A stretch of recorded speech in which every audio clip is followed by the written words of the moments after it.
Me llamo Juan Eguirón, soy sacerdote de la Iglesia Católica y desde hace unos años trabajo aquí en Madrid con jóvenes, con matrimonios, con todo tipo de práctica pastoral. Voy a hablar de un tema que he titulado Elogio del pudor, y es una reflexión, una clase podríamos decir, o unas consideraciones acerca de un tema profundo y a la vez un poco desconocido, que es el pudor. He elegido este tema primero por una intuición personal de la importancia que tiene de cara a el pudor como custodia de la intimidad, sea de la intimidad corporal o sea de la intimidad de pensamiento, digamos, o de los sentimientos, la importancia que tiene de cara a la persona, a la dignidad de la persona. Y por otro lado, por la constatación en la cultura occidental, secularizada, en la que nos movemos, la constatación de que prácticamente pues este sentimiento, esta virtud, podríamos decir, pues es muy desconocida. Ayer mismo, leyendo un periódico, lo digo porque es un tema que también tiene su actualidad. Ayer, leyendo un periódico de aquí de España, venía una noticia de cómo la Federación Internacional de un deporte, no voy a decir el deporte para no señalar a nadie, ¿no?, pues había dado unas indicaciones sobre el modo de vestir de los deportistas al hacer ese deporte, ¿no? Y las normas eran un poco distintas para los hombres y para las mujeres. Y en concreto, en el caso de las mujeres, decía que expresamente que la ropa que tenían que llevar, pues la camiseta, el pantalón, en fin, ¿no?, las mallas, lo que fuera, tenían que estar ceñidas, ¿no?, como para marcar el cuerpo. Bueno, es un ejemplo de ayer mismo, ¿no?, pero esto suscitó algunas protestas de asociaciones en defensa de la dignidad de la mujer y me hizo gracia porque estaba yo preparando pues esta charla, estas consideraciones que quería compartir con vosotros y ya se ve que es un tema de actualidad que sale en los periódicos. Mi intervención, después de esta breve presentación, va a tener como tres partes. En primer lugar, quiero abordar brevemente qué entendemos por pudor. Al hablar de pudor en un entorno cristiano, en un entorno de antropología cristiana, ¿a qué nos estamos refiriendo? A continuación, me detendré brevemente en un cierto debate cultural acerca de si este sentimiento, este modo de custodiar nuestro interior o nuestra intimidad corporal, si es algo natural, digamos, propio de los hombres y de las mujeres, por el hecho de ser humanos, por así decir, o si es como una imposición cultural o religiosa o arbitraria, por así decir, ¿no? Y por último me gustaría como apuntar o invitar algunas líneas de trabajo, algunas ideas que nos puedan servir como para recuperar el valor que desde un punto de vista cristiano profundo tiene el pudor, ¿verdad? El Catecismo de la Iglesia Católica pues trata este tema del pudor brevemente, pero con lucidez. Dice, lo voy a citar porque lo he traído, dice: el pudor protege el misterio de las personas y de su amor.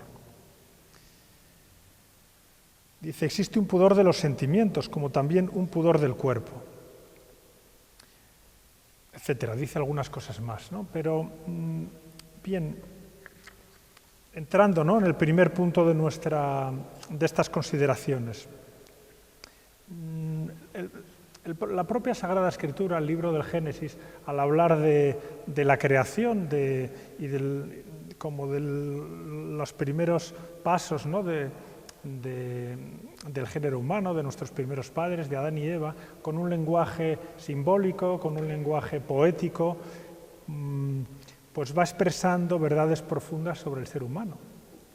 Sabemos que el punto de partida es que vio Dios que todo lo que había hecho era bueno. La creación es algo bueno. El hombre y la mujer son seres creados buenos, ¿no? con talentos, con dones, con la gracia de Dios, ¿verdad?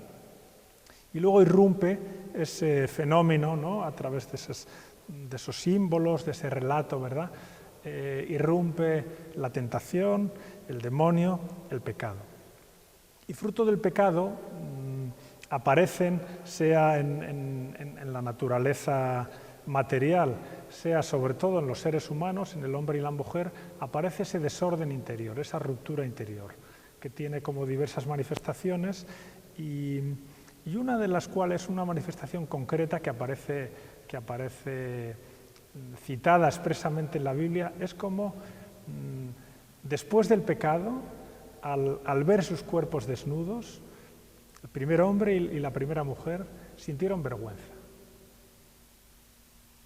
¿Qué significa esta vergüenza? ¿De qué estamos hablando? Es aquí cuando aparece ese sentimiento de vergüenza, ese sentimiento de pudor, que es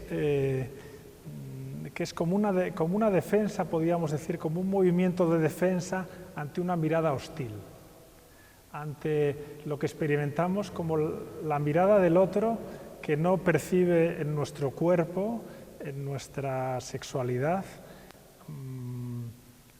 un don de Dios, o esa vocación al amor, o el matrimonio como camino de santidad, sino vemos que hay un desorden, hay una inclinación al mal, hay una mirada que no es bondadosa, que no es buscando el bien del otro, sino que tiende a poseer, ¿no? Que es una mirada desordenada. Yo creo que todos experimentamos a diario, ¿no? Lo cuenta San Pablo en algunas de sus epístolas, ¿no? Ese desorden interior que ha introducido el pecado en nuestras vidas, en nuestro corazón, que tiene múltiples manifestaciones. Una de ellas es la percepción que tenemos, quizá de nuestro propio cuerpo, pero sobre todo del cuerpo desnudo de otras personas. Una percepción desordenada, una atracción desordenada, y que implica también, por tanto, una mirada desordenada. Dentro de este caos interior y exterior, dentro de este desorden que ha introducido el pecado en nuestras vidas, es cuando aparece ese sentimiento de vergüenza, que lo llama el Génesis, y que podríamos, en castellano, llamarlo pudor. ¿Y en qué consiste ese sentimiento del pudor? Pues consiste como en una tendencia, ¿no? Digámoslo así, a velar, a ocultar, a proteger nuestra intimidad corporal, ¿no? A velar, pues, como esas manifestaciones de la sexualidad de nuestro cuerpo ante terceros, ante miradas invasivas, ¿no? Y que por otro lado tiene esa parte positiva de mostrar el valor de la persona. A ver si me explico. Uno debería sentir vergüenza de una cosa mala que hace, ¿no? Cuando un niño pequeño pues hace una travesura o rompe algo o se porta mal, pues se esconde, ¿no? Intenta disimular ese aspecto negativo, ¿no? Aquí no estamos hablando de que el cuerpo sea algo negativo. Lo que es negativo es nuestra reacción pecaminosa, ¿no? Ante un cuerpo desnudo. O nuestra avidez o nuestra curiosidad para penetrar en los sentimientos, en los pensamientos de una persona. Y esa persona quiere proteger su intimidad y no ese es el pudor de los sentimientos, ¿no? Que no se muestran a cualquiera, sino que tú cuentas tus sentimientos, lo que te preocupa, lo que llevas dentro. Eso lo muestras a las personas que quieres, a tus padres, a tu familia, a tus amigas, ¿no? Bien. Decíamos que el pudor es como ese sentimiento ambivalente, que por un lado es vergüenza mostrar la propia intimidad, sea de los sentimientos, sea del cuerpo, pero que tiene una parte positiva, que es para mostrar el valor que tengo como persona. Decíamos que en castellano pues existe esa diferenciación de palabras entre la vergüenza, que es como el rechazo a mostrar algo negativo, y el pudor. El pudor tiene esa connotación positiva, que es proteger el valor de algo valioso. Me parece que en inglés no existe esta distinción, pero en castellano nos sirve, me parece que puede servir. Bien, no me voy a detener más en la definición de ese sentimiento del pudor, porque me parece que es algo que naturalmente cuando el ser humano, el hombre o la mujer, el chico o la chica, despierta la adolescencia, lo siente naturalmente. Y luego quizá los modos de hábitos que vamos adquiriendo nos lo pueden quitar, ¿no? Porque toda la cultura, la imagen, la moda empujan en esa dirección, ¿verdad? Pero es un sentimiento, yo creo que todos experimentamos como natural. Y por tanto, pues desde hace unos años hay un debate clásico acerca de si efectivamente ese sentimiento del pudor que los niños o los adolescentes, cuando son todavía pequeños, cuando está despertando su conciencia, ¿no? Experimentan, no los niños muy pequeños, sino ya a partir de una cierta edad, cuando la conciencia moral se despierta, ¿no? en la preadolescencia, por así decir. Esa discusión, decíamos, que existe, ¿no? De si se trata de un sentimiento natural propio de la condición humana, del ser humano, de los hombres y mujeres, o bien si sería más bien una imposición cultural, algo que desde fuera, la cultura o la religión o los tabúes intentan como imponernos, ¿no? En la práctica, digamos, si analizamos cuál es la situación en nuestra cultura, podemos experimentar que el pudor de los sentimientos o el pudor corporal prácticamente ha desaparecido. Y ahora mismo en cualquier red social, sea en Facebook, sea TikTok o Instagram o lo que quieras, pues todo el mundo expone su intimidad al mundo mundial. Sus sentimientos, sus planes, sus fotografías, se expone la intimidad de una manera muy poco pudorosa. O sea, se ha perdido esa custodia de la propia intimidad. Y lo mismo con la intimidad corporal. El cuerpo humano se exhibe pues casi como un objeto de consumo, ¿no? O de exhibición. No solo las mujeres, también los hombres, pero quizá de modo especial las mujeres, ¿no? Muchas veces se ven como violentadas o empujadas en esa dirección. Recuerdo este verano las Olimpiadas de Tokio, ¿verdad? Pues hubo una cierta polémica con un equipo de vóley playa femenino de una determinada nación, un país que se negó a usar la indumentaria que le obligaba al Comité Olímpico, pues que en concreto era ir en bikini, ¿verdad? Y por lo visto la entrenadora o las jugadoras o el equipo pensaban que irían más, preferían otra indumentaria, camiseta y pantalón, ¿no? Y al parecer, pues el Comité Olímpico llegó casi a sancionarlas, como obligándolas a usar esa indumentaria, ¿no? Luego algunas asociaciones de defensa de la mujer pues protestaron, ¿no? Como diciendo, bueno, aquí el espectáculo ¿cuál es? ¿El deporte, el juego, la competición?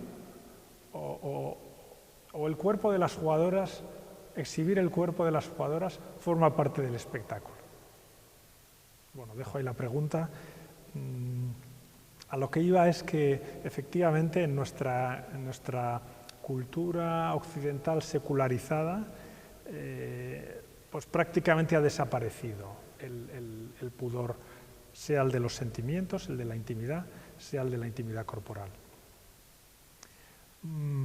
O sea que esa visión de que el pudor es algo como impuesto, externo, como una superestructura, pues de alguna manera ha ganado la batalla. La perspectiva cristiana, sin embargo, pues ve en este sentimiento del pudor, en esta custodia de nuestra intimidad, pues un mecanismo de defensa de la dignidad de la persona. toda la antropología cristiana, y en particular quiero citar al magisterio y a las enseñanzas, ¿no?, de San Juan Pablo II en su Teología del Cuerpo, pero en general toda la antropología cristiana pues defiende la dignidad del hombre y de la mujer, la dignidad del cuerpo y de la sexualidad, y dentro de esa comprensión profunda de la persona, del amor, del cuerpo, pues es donde viene encuadrada, incluso en esa cita del catecismo que antes he leído, es donde viene encuadrado este sentimiento del pudor en perspectiva cristiana, ¿verdad? Ya digo que Juan Pablo II en particular subraya cómo el sentimiento del pudor es algo muy personal, muy ligado a la dignidad de la persona, a la dignidad del cuerpo humano y orientado a la protección de un amor profundo. De hecho, pues también Juan Pablo II hace esa mención, ¿no?, de cómo a veces pues alguna manifestación del pudor pues es cubrir el cuerpo, ¿no?, de miradas desordenadas o de miradas ajenas, pero no porque sea algo negativo o vergonzoso el cuerpo humano, ¿no?, sino precisamente porque tiene mucho valor, tiene como ese sentido de custodiar algo que es valioso. Bueno, sobre esto podíamos extendernos. También es verdad que junto con esa característica, digamos, en perspectiva cristiana, de que el pudor es un sentimiento muy natural, muy personal, muy profundo, también es verdad que algunas de sus manifestaciones cambian, es decir, que tiene también un cierto componente cultural, o sea, aquí no hay una contraposición radical, sino que siendo algo personal, profundo, como muy inscrito en nuestra naturaleza herida por el pecado y rescatada por la gracia de Dios, ¿no? Pues también hay elementos culturales y, por ejemplo, si estudiamos comportamientos de distintas tribus en distintas culturas, pues se ve, hay estudiosos, ¿no?, que han visto como en África, por ejemplo, en determinadas culturas, pues las manifestaciones del pudor corporal pues no son las mismas que en Occidente, ¿no? Bueno, no me voy a extender aquí, ¿no? O también el modo de vestir, los trajes de baño, ¿no?, que usamos ahora, pues no son igual que los de hace un siglo. Si vemos fotos de principios del siglo XX, ¿no?, con hombres y mujeres pues con trajes de baño que van de la cabeza a los pies, nos da la risa, ¿no? Y eso pues ha evolucionado, ¿no? Y junto con elementos que evolucionan dependiendo de las culturas, dependiendo de los tiempos, dependiendo de la función que estemos haciendo, pues hay algunos elementos fijos, constantes.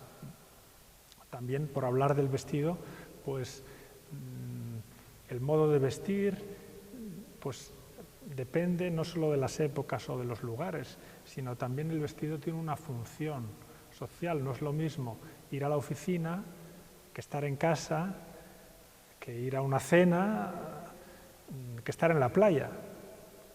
Y en cada uno de esos contextos pues existirán modos de vestir y de comportarse que sean más conformes o más acordes o más respetuosos con la dignidad de la persona, más pudorosos y otros menos pudorosos. Y pues por ejemplo, estar en traje de baño en la playa se puede considerar algo absolutamente normal y una persona puede pues ser muy pudorosa, ¿no? Y si vas en traje de baño a la oficina, pues es algo transgresor, ¿no?, porque el contexto es diferente.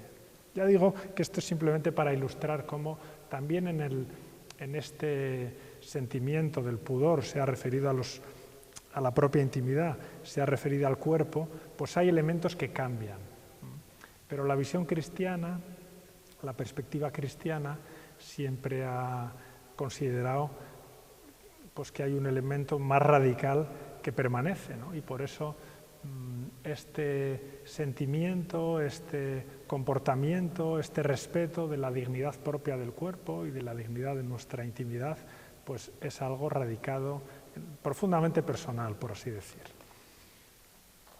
Bien, en nuestra cultura, ya lo decía antes, pues que prácticamente pues ha desaparecido ese respeto por la propia intimidad, ese pudor, y hoy más bien se considera que es algo como extraño, propio de épocas pasadas y como ligado a una concepción negativa de la sexualidad o del amor, ¿no? Al menos esta es la percepción que muchas veces se encuentra. A la vez es verdad que como comentaba al principio en esa noticia del periódico de ayer, como asociaciones o personas comprometidas, ¿no?, con la defensa, en este caso con la defensa de los derechos de las mujeres, pues a veces protestan ante ciertas modas impuestas o ante ciertos comportamientos impuestos, sobre todo a las mujeres, no solo, también pasará con los hombres, porque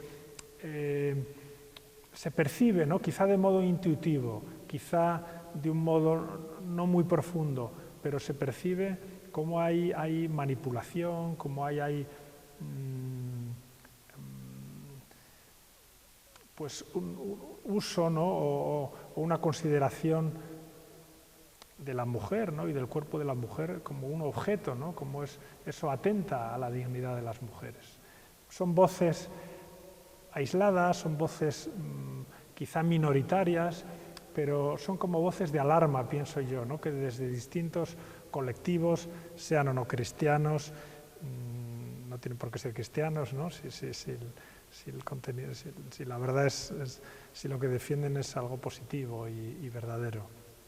Bueno, pues digo que se alzan esas voces como de alarma, como diciendo, ojo que aquí nos estamos perdiendo algo, ojo que ese modo de tratar, ese modo de mirar, ese modo de presentar a la mujer o al hombre es contrario a la dignidad de la persona, es contrario a la dignidad de esas personas en concreto. Bien, podríamos decir que con este panorama, ¿no?, con esta situación que nos encontramos en la cultura, en la moda, en la sociedad, ¿qué podemos hacer los cristianos?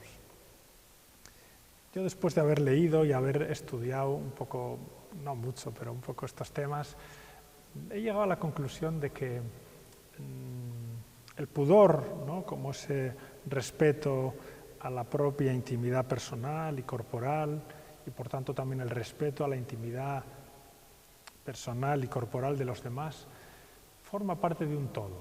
Es una pequeña pieza, pero que forma parte de un conjunto.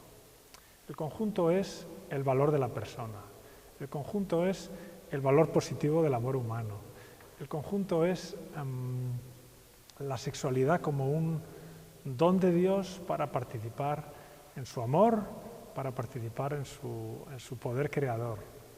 Es decir, que dentro de ese conjunto, de esa visión profunda que tiene el cristianismo de la persona humana, de su vocación al amor, del matrimonio como camino de santidad, dentro de ese conjunto, digo, amplio y profundo de verdades reveladas y profundizadas por la reflexión cristiana, ese es el contexto adecuado para educar, para enseñar, para proponer el pudor. A veces uno de los motivos de la falta de pudor, ya más no tanto del pudor corporal, sino del pudor de los sentimientos, es la falta de esperanza que a veces encontramos en nuestra sociedad, como es estar a solas con la propia intimidad, cuando la vida que vivimos es dura, o tenemos heridas, o experimentamos eso, ¿no?, las dificultades de la vida, pues es la propia intimidad la que nos puede hacer daño, y por eso huimos de nuestra propia intimidad. No queremos estar a solas con nosotros mismos, ni custodiar nada, ¿no?, sino lo echamos fuera, ¿no? Quizá nos puede servir de cara a la recuperación del pudor, de cara a esa consideración más profunda, a ese respeto, ¿no?, de la persona y de su intimidad personal y corporal, pues tener una visión más esperanzada, tener esperanza en nuestra propia vida, saber que hemos sido creados por amor, que tenemos un destino eterno. Ese horizonte grande para nuestra vida da valor a nuestra intimidad, da valor a nuestra persona.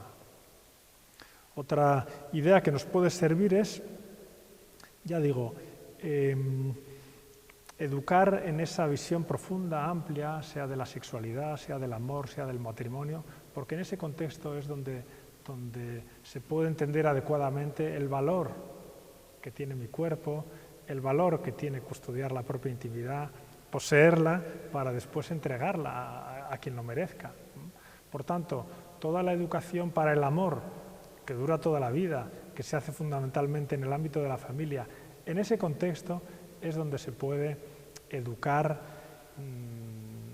para el pudor de una manera coherente.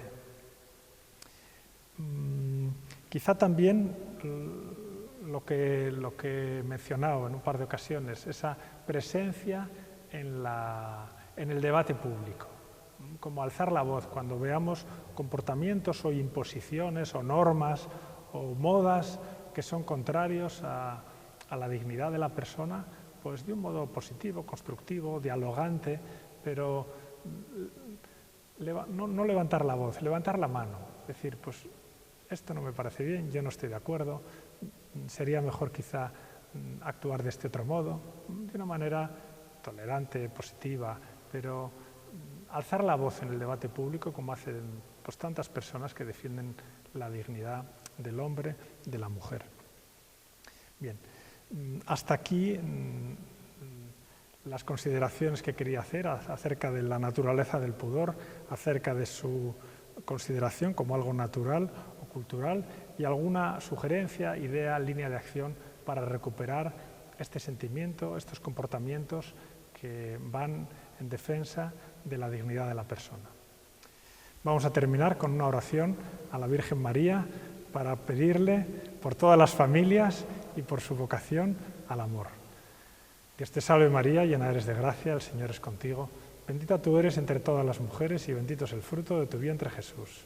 Santa María, Madre de Dios, ruega por nosotros pecadores, ahora y en la hora de nuestra muerte. Amén.